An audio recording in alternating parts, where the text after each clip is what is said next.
अवधूत चिंतन श्री गुरुदेव दत्त. श्री स्वामी समर्थ.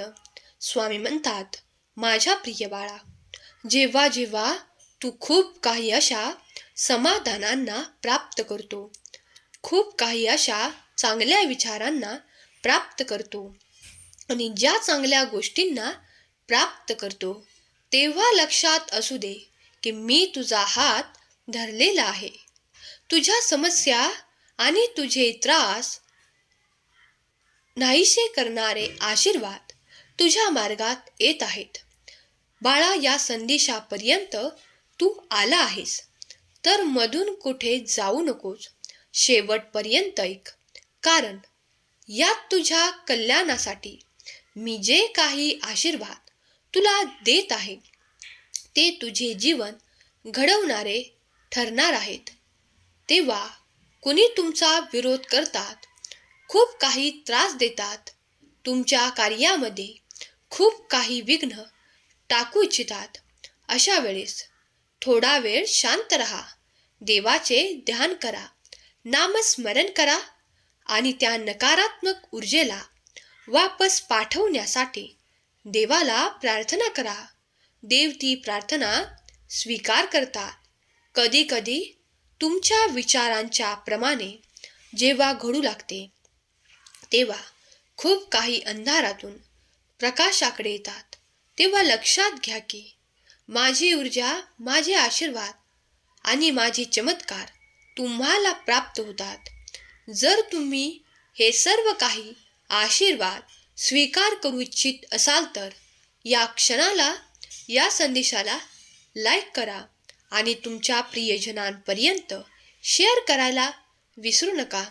स्वामी म्हणतात, स्वतःला तयार करा त्या आशीर्वादांसाठी जे तुम्हाला शांतता प्रदान करणार आहेत, जे तुमच्या आयुष्यात असे परिवर्तन घडवून आणणार आहेत जे तुमच्यासाठी सुखद आणि आनंदी असेल, जे तुमचे उन्नतीचे मार्ग उघडे करेल.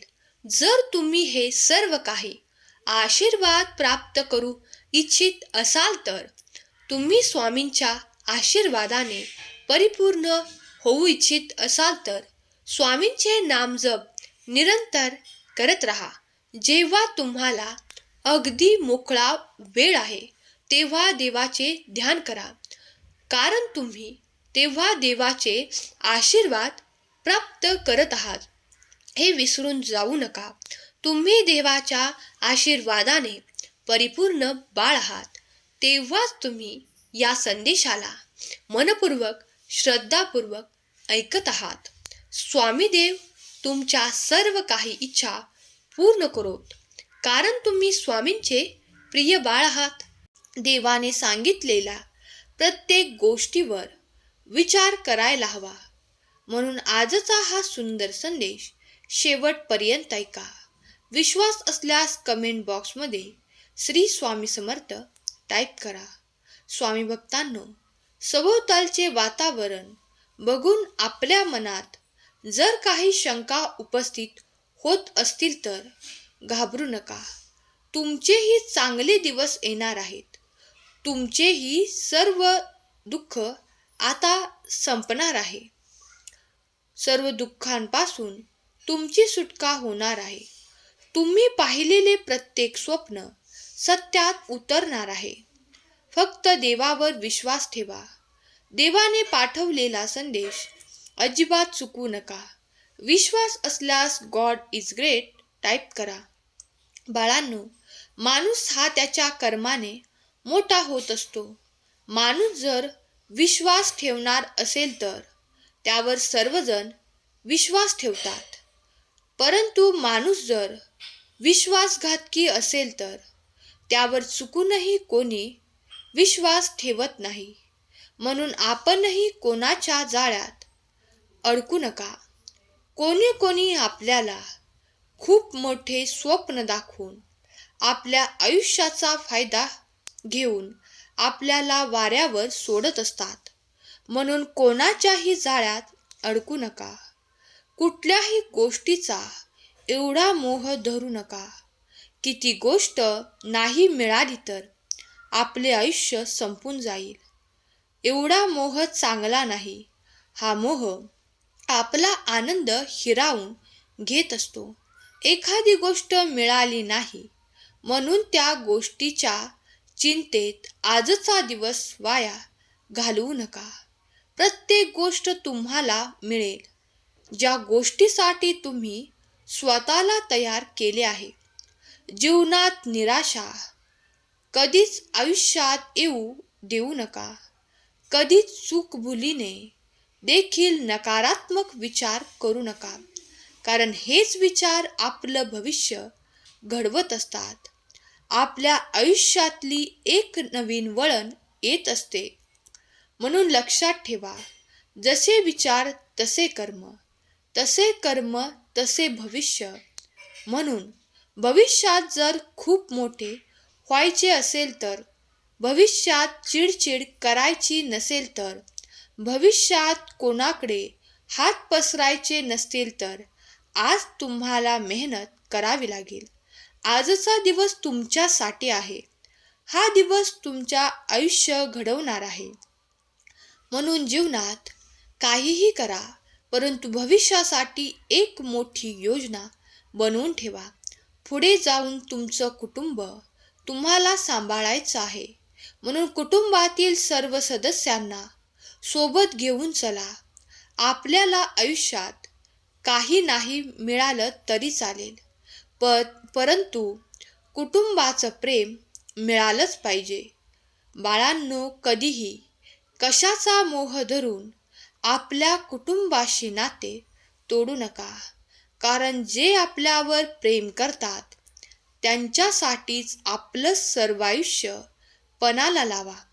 कधीच पैशापुढे नात्यांना कमी लेखू नका, कारण पैसा आज ना उद्या कमावता येईल, परंतु तुटलेली नाती आयुष्यात पुन्हा पुन्हा कमावता येणार नाहीत. म्हणून नात्यांना जास्त महत्त्व द्या. कोणाशीच त्याचा पैसा पाहून नातं जोडू नका, कारण जिथे नातं पाहून पैसा कमी लेखला जातो तिथे नात्याला जास्त किंमत दिली जाते, आणि जिथे पैशाला जास्त किंमत दिली जाते तिथे नात्याला शून्य किंमत असते. म्हणून अशा ठिकाणी नातं जोडू नका जिथे फक्त पैसाच आहे आणि प्रेम अजिबात नाही. म्हणून प्रेम हे पैशापेक्षा मोठे आहे. म्हणून प्रेमाला जास्त महत्त्व द्या आणि पैशाला कमी महत्त्व द्या. पैसा हा आपल्या गरजा पूर्ण करतो, परंतु प्रेम हे आपलं आयुष्य सुखी समाधानी बनवत असते. बाळांनो, आपल्या भक्तीमुळे आपणच सुखी होणार नाही, तर आपल्या सभोवताली असणारे सर्वजण सुखी होणार आहेत. म्हणून तुम्ही हे फक्त स्वतःसाठी करत नाही, तर सर्वांसाठी करत आहात आणि सर्वांसाठीच करत राहा. फक्त कोणाच्या खाजगी आयुष्यात ढवळाढवळ करू नका, कारण बाळांनो, आपल्याला जे करायचंय ते आपल्या पद्धतीने करा. कोणाला दबाव आणू नका, कारण ज्यांचा त्याच्या आयुष्य ज्याच्या त्याच्या हातामध्ये आहे. कोणाच्या आयुष्यात दखलंदाजी करण्याचा प्रयत्न करू नका. फक्त आपलं सांगण्याचं काम आहे. ऐकायचं की नाही हे समोरच्याच्या मनावर आहे. म्हणून कोणाच्या खाजगी जीवनात आपल्यामुळे काही त्रास होईल, कोणाच्या खाजगी जीवनात आपल्यामुळे विस्फोट होईल, असं कधीच काही वागू नका. आपण आपल्या परीने सर्वांच्या चांगल्यासाठी विचार करा. जगाला कसा विचार करायचा आहे ते जगावर सोडून द्या. तुम्ही फक्त तुमच्या मनात चांगले विचार ठेवा. तुम्ही सर्वांसाठी चांगले राहा. लोक तुमच्याशी कसेही वागू द्या, तुम्ही सर्वांशी चांगलेच वागा. हेच देवाचे म्हणणे आहे.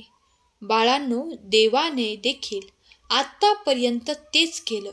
लोकांना जसं वागायचंय ते वागले, परंतु देवाला सर्वांचे चांगलं करायचं होतं.